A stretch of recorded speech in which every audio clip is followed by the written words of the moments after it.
Hello, and welcome to Just Between You and Me. I'm Michelle. And I'm Michael. And today we're going to talk about the spirit of connection. Specifically, the spirit of a connection. So when we're in a connection, Michael and I have seen the idea that there are essentially three spiritual parts of a relationship. There is my spiritual energy, my presence. There's Michael's energy, his spiritual energy, his presence. And then there is the combination of the two of us as a third and very much independent energy. It's distinct. Yeah. And we've experienced this as something that happens in any kind of connection, in any kind of partnership or relationship, anything from friendship to deep intimate partnership, even just acquaintances or somebody you just passed in the street. There's a spirit of the connection that exists between any two parties. And when you get more people in a room, there's actually more spirits of the connection, because if you create exponentially, you end up with like three people in a room. You have my connection with them, Michael's connection with them, our connection together, me and Michael's connection, and then the connection of all of three of those connections. The connection of all the twos. Yeah, the connection of all the twos. So if you've ever heard the saying, the sum of us is greater than all of our parts added together, this is basically a metaphysical or spiritual take on that.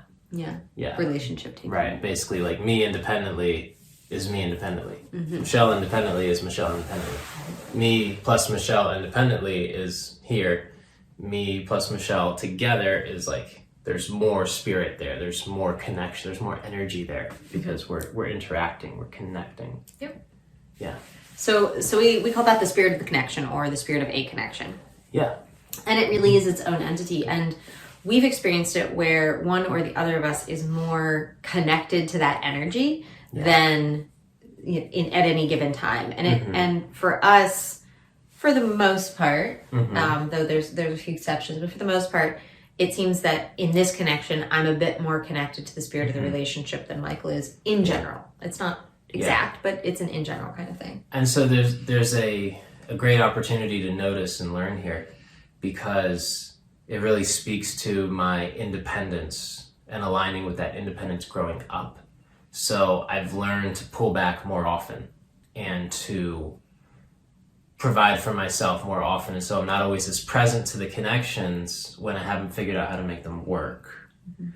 Whereas I grew up in a very interdependent family, not a dependent, but an interdependent, as in you get to be an individual first, but then there is a greater possibility within the collective energy of the connections. And there's no right or wrong here, but there is choice. So if you want to live an independent life, great, go for that.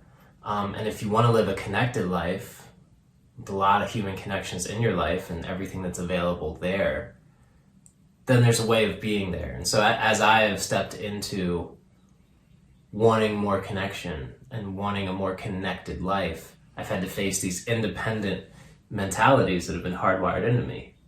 And so it's been an interesting journey. Yeah, and again, independence is not a bad thing. It's great. It's awesome. It served me where it served me. It still does. I mean, we can't do everything. No. Right? There's an amount of independence that's healthy, and there's a time to take down the walls and take down I could do this all myself. If you want to go fast, go alone. If you want to go far, go together. It takes effort to connect in and be connected with another and do the thing together. And a lot of times more comes out of that. Hence the more of the connection, the more that can come out of it than if we did it independently.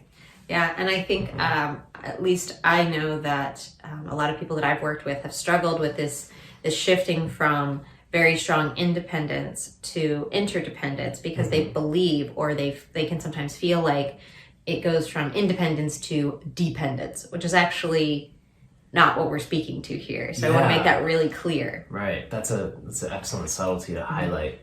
What would be an example of dependence versus interdependence?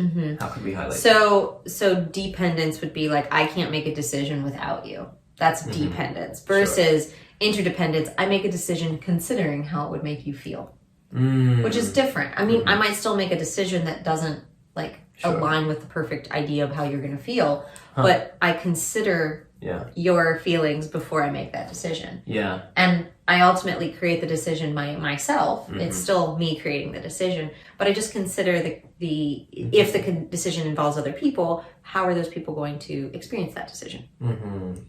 Yeah. Well said. Excellent. Yeah.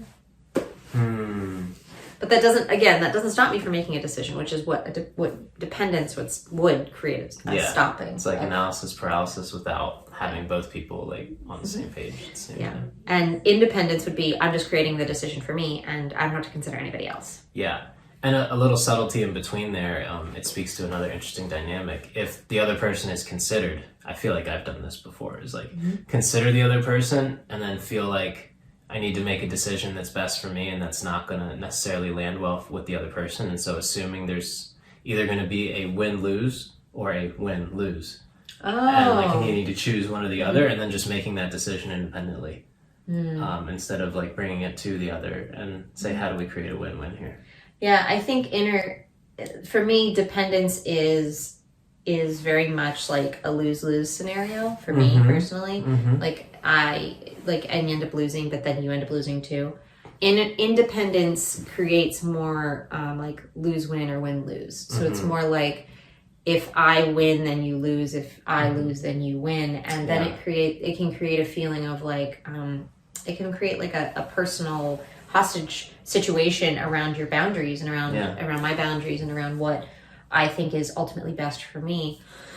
Excuse me. And so I feel like, in a lot of cases, independence can lead to those win-lose situations, although it can absolutely lead to win-win ones. Right. And I think dependency can create win-lose as well, but I don't experience dependency as creating a lot of win-wins. Cool.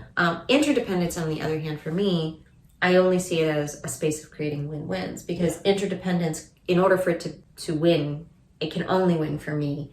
And in order for it to create interdependence, it can only win for you too. Yeah, that's really interesting. It's like almost the utopian way to connect. I would love it to be the utopian way to connect, and it's also incredibly messy, and it's very like it's never perfect, and it's really about the moment and about stepping into like what happens and like what we can create in that momentary space. Yeah. It's never figured out. It's always a stumbly thing for me.